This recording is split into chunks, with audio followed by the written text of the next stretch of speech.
Bonjour, dans le cadre de la SED, la Semaine étudiante du développement durable, nous allons vous proposer aujourd'hui cet atelier Furoshiki, la deuxième partie.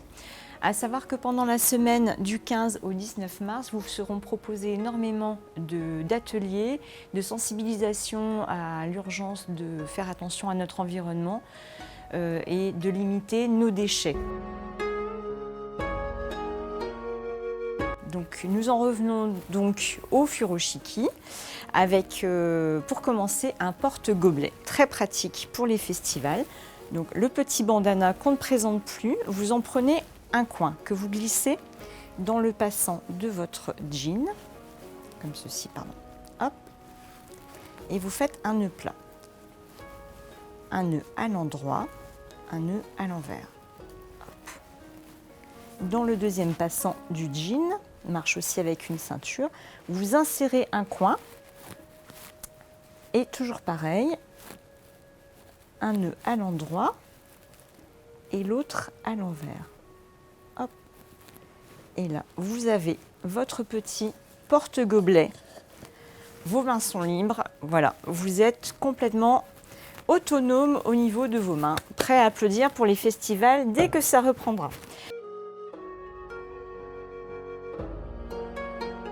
La deuxième chose, ça va être donc un sac samouraï. Donc celui-ci est particulièrement grand et joli. Donc vous prenez les angles de votre foulard. Vous faites un nœud à l'endroit, un nœud à l'envers. Et vous allez passer autour de vos épaules pour pouvoir faire un nœud à l'endroit et l'autre à l'envers. Vos mains, une fois encore, sont libres. Le rendu du sac, voilà, Gaëlle va vous montrer d'autres façons de faire qui sont beaucoup plus jolies, mais c'est quand même très pratique et c'est le sac samouraï qu'on peut repasser devant ou derrière à l'envie.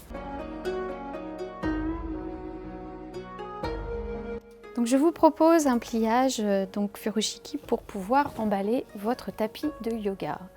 Alors, donc en premier lieu, on va reprendre en fait les bases du baluchon, c'est-à-dire qu'on va donc plier le tissu en pointe, donc toujours un grand carré de 100 ou 110 cm, comme ça vous laisse quand même de la marge pour pouvoir y ranger beaucoup de choses.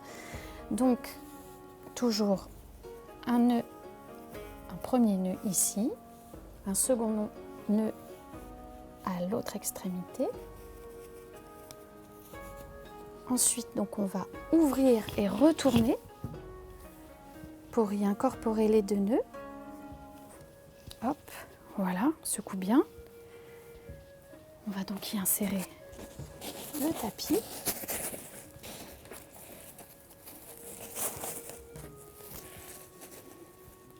Et on va venir serrer assez fermement.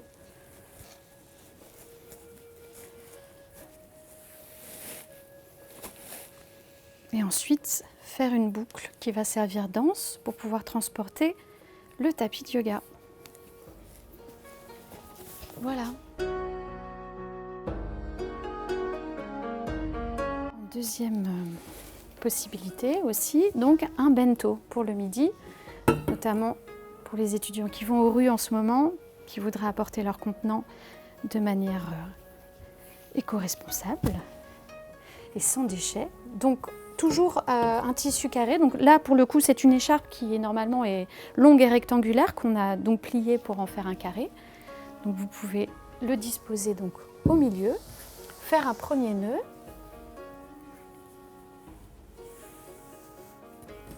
Et ensuite faire un deuxième,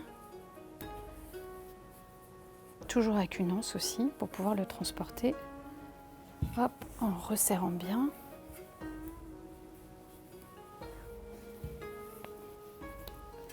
Hop, et à la rigueur faire aussi un deuxième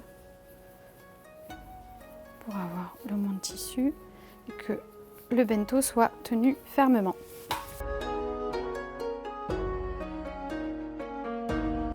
Je vous présente à présent un petit Furoshiki pour un sac à dos pour adultes ou pour enfants, mais c'est quand même très pratique quand on va à la plage. Donc, on étale bien son carré et on va venir donc faire un nœud, premier nœud, un deuxième nœud à l'autre extrémité. Et contrairement au sac baluchon, on ne va pas avoir besoin de retourner l'ouvrage.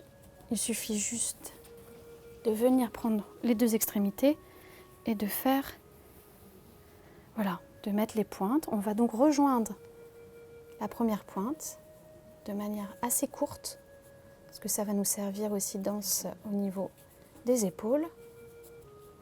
Voilà, idem de l'autre côté.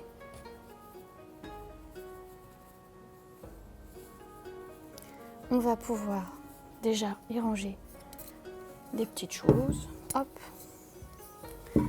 le bento, comme quoi on peut quand même y ranger pas mal de choses.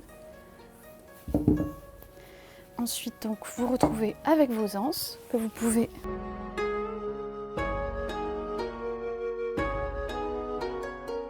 Nous vous remercions d'avoir visionné la vidéo. Nous vous proposons donc de retrouver les événements de la Semaine étudiante du développement durable qui aura lieu du 15 au 22 mars sur le site de la PEPS. peps-brest.fr. Merci. Merci.